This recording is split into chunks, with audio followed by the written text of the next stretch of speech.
साधु संगत जी, प्यार से कहिए धन्यकार जी महापुरुषों जी। सदगुरु माता सुदीक्षा शबिंदर हरदेव जी महाराज की जय। निरंकारी राजमाता गुरु बचन अवतार की जय। सत्संग जी, बहुत ही सुनहरा अवसर परमात्मा को देखने का, जानने का, समझने का अवसर मिला। ये इंसानी काया, दुर्लभ काया,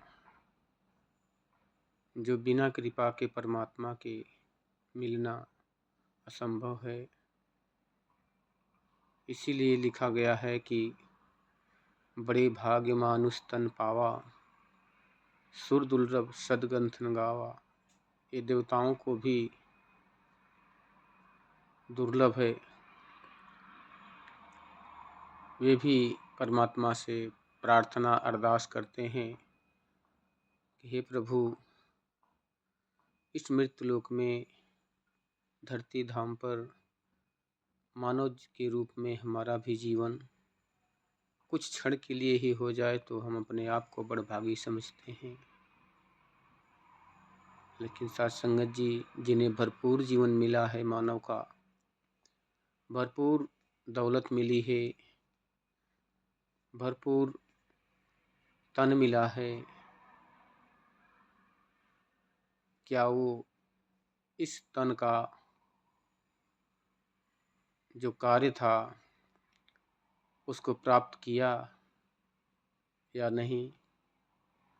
अगर कर लिया तो मुबारक है, नहीं किया तो अभी भी वक्त है, कर सकते हैं। और करना ही नहीं चाहते हैं तो उसके लिए भी परमात्मा ने मार्ग बनाया है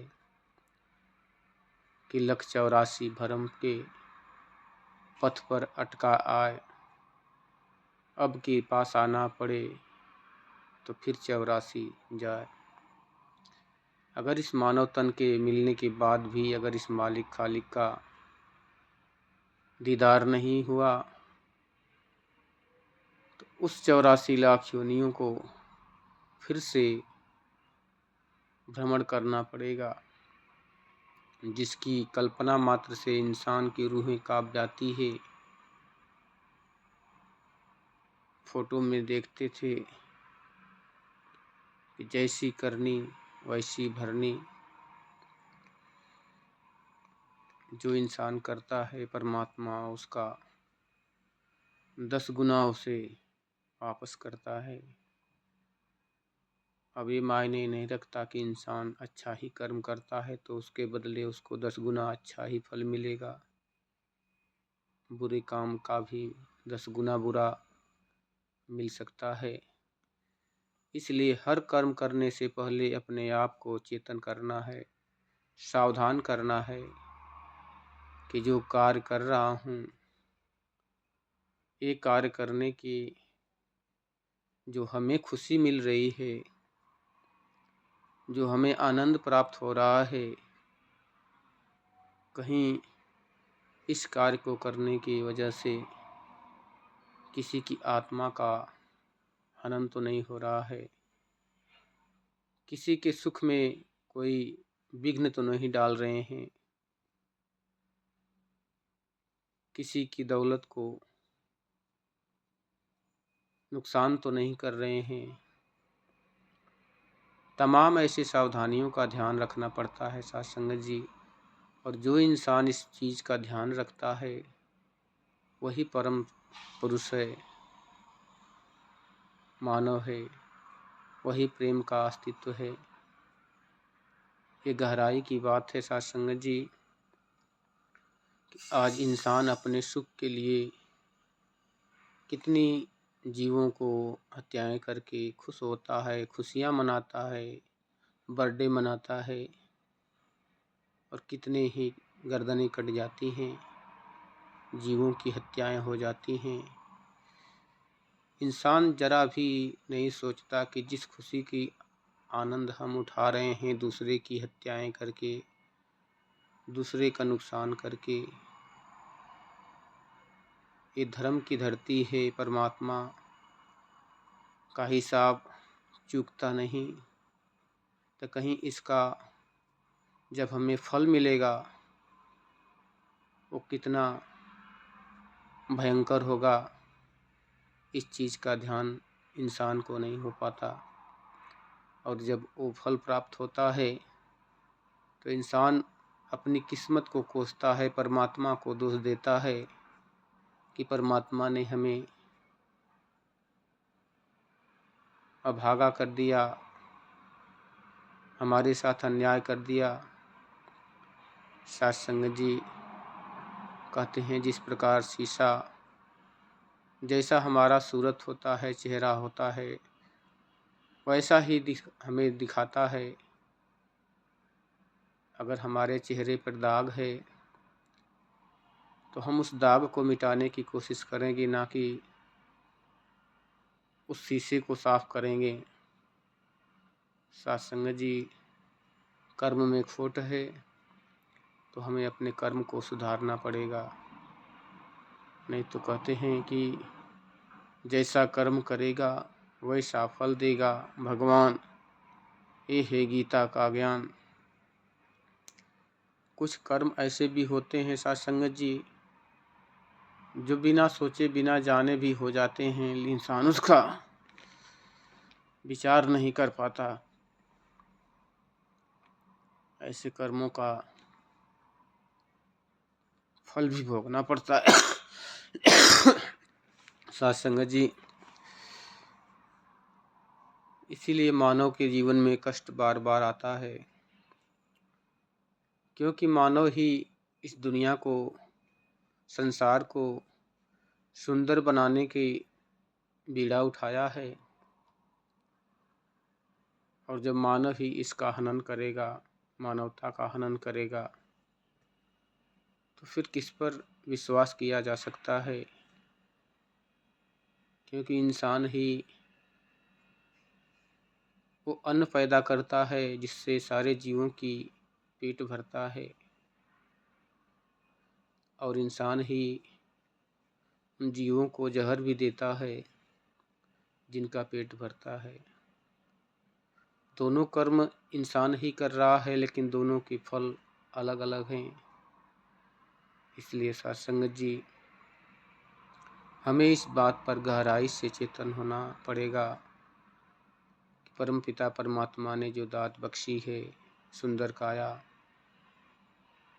ये हमारे जीवन के लिए बहुत ही उपयोगकारी है।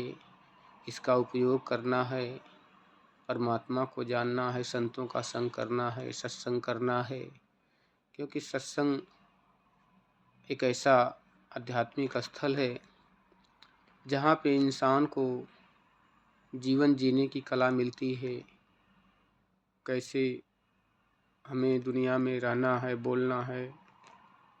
साथ संगत जी ये सारी क्रियाएं हमें सतगुरु के चरणों से ही प्राप्त हो सकती है।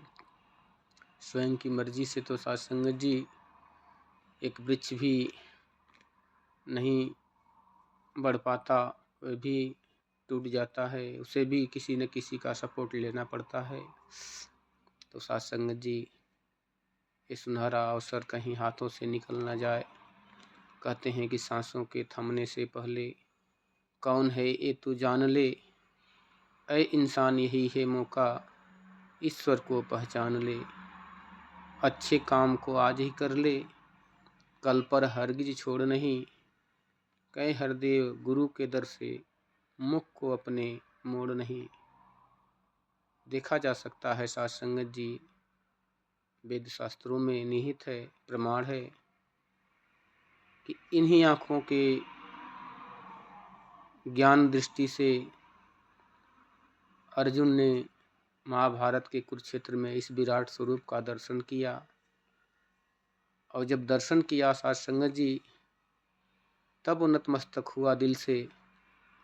इसके पहले तो जिसके साथ में रहता था उसे केवल अपना मित्र समझता था, सहयोगी समझता था, सारथी समझता था। लेकिन समय का चक्र जब घूमता है सत्संग जी, जब बातें होती है, प्रश्न करता है, तो जब भगवान श्री कृष्ण कहते हैं कि मैंने ही सूरज चाँद धरती को बनाया है, हंसता है, कहता है कान्हा आप भी कितने मजाक कर लेते हो, ये सूरज चाँद धरती तो सदियों से चला आ रहा है और आपका जन्म तो कुछ ही दिनों के अंदर हुआ है। सत्संग जी परमात्मा वहीं से उसको इस बात को बताते हैं कि अर्जुन तुझे ज्ञान नहीं है कि तेरा और मेरा पहला जन्म नहीं है, इसके पहले मेरा भी करोड़ों जन्म हो चुका है और तेरा भी, लेकिन तुझे याद नहीं है, मुझे याद है। फिर उसके प्रश्न बढ़ते जाते हैं, एक पर एक प्रश्न रखता है, भगवान श्री कृष्ण उसका जवाब देते जाते हैं। अंत में बात वहीं आती है कि इस रमे राम का दर्शन करके फिर वो सत्य का जो मार्ग है अपनाता है, इस परम पिता परमात्मा को प्राप्त करके। सत्संग जी फिर कहता है कि तुझे आगे प्रणाम, तुझे पीछे प्रणाम, तुझे बाएं प्रणाम, तुझे दाएं प्रणाम, तुझे ऊपर प्रणाम, तुझे नीचे प्रणाम, हे परमेश्वर तुझे हर ओर से प्रणाम। तो सत्संग जी कहीं इसी तरह हम भी इस निराकार ब्रह्म में तो हमेशा रहते हैं, लेकिन इसका एहसास कभी नहीं हो पाता बिना सद्गुरु के, कि जिसके अंदर हम सांसें ले रहे हैं, सांसें छोड़ रहे हैं, हर क्रियाएं इसी के अंदर कर रहे हैं, लेकिन इसका ज्ञात ही नहीं है कि है कितना नीरे, कि है नीरे सूझत नहीं, धृग धृग ऐसे जिन तुलसी इस संसार, कबीरा इस संसार को भय मोतिया बिन। सत्संग जी जब ये दर्शन नहीं मिलता तो अपने आप में वो रोग होता है, आँखों में दृष्टि नहीं होती, उसे मोतियाबिंद कहते हैं कि मोतियाबिंद हो जाने पे इंसान को सामने दिखाई नहीं देता। तो सत्संग जी इस रोग का इलाज अगर ढूंढना है तो सतगुरु माता सुदीक्षा सविंदर हरदेव जी महाराज समय के सतगुरु रूप में विराजमान है, जो इस ज्ञान की दृष्टि को प्रदान करके इस रमे राम का दीदार करा के इस मानवता को धन्य कर रही हैं, मानव जीवन को सफल कर रही हैं सत्संग जी। तो आप भी आके इस परम पिता परमात्मा को देख सकते हैं, जान सकते हैं, जो कण कण में व्याप्त है। प्यार से कहिए धन्यकार जी।